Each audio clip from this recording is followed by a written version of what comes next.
la concurrence est vraiment très très rude. Et ça commence depuis le début. Quand t'es né, on t'a comparé à un autre bébé. Tu pesais 2,5 kg, il en pesait 3 kilos. Ensuite, tes premiers pas. Tu as commencé à marcher à 11 mois, lui il avait marché à 9 mois. Tes premiers mots. À 3 ans, tu as commencé à parler. Lui, depuis qu'il avait 1 an et demi, il disait déjà ses premiers mots.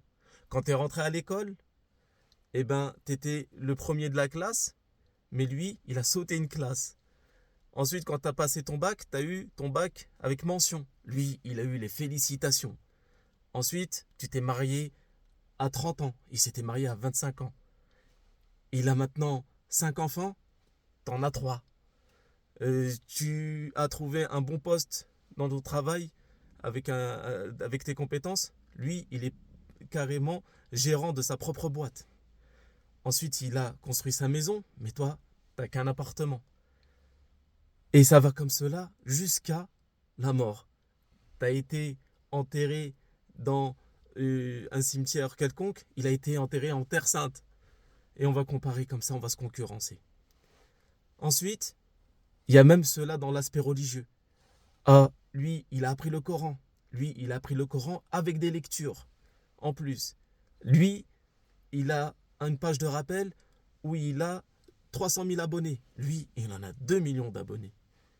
Et c'est comme ça tout le temps, tout le temps, tout le temps, tout le temps. Comment réussir face à cette concurrence rude? Il y a 2 solutions, 2 conditions.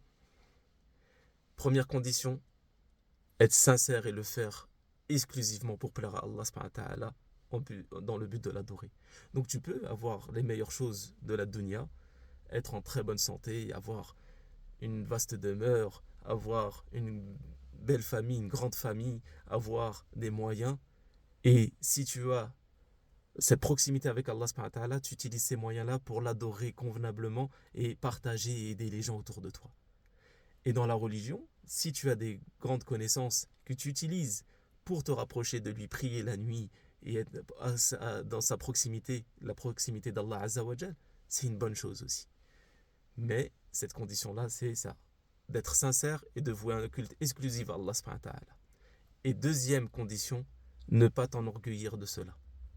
Ne pas te sentir supérieur aux autres. Avec ces 2 conditions-là, vis ta vie. Assalamu alaikum wa rahmatullahi wa barakatuh.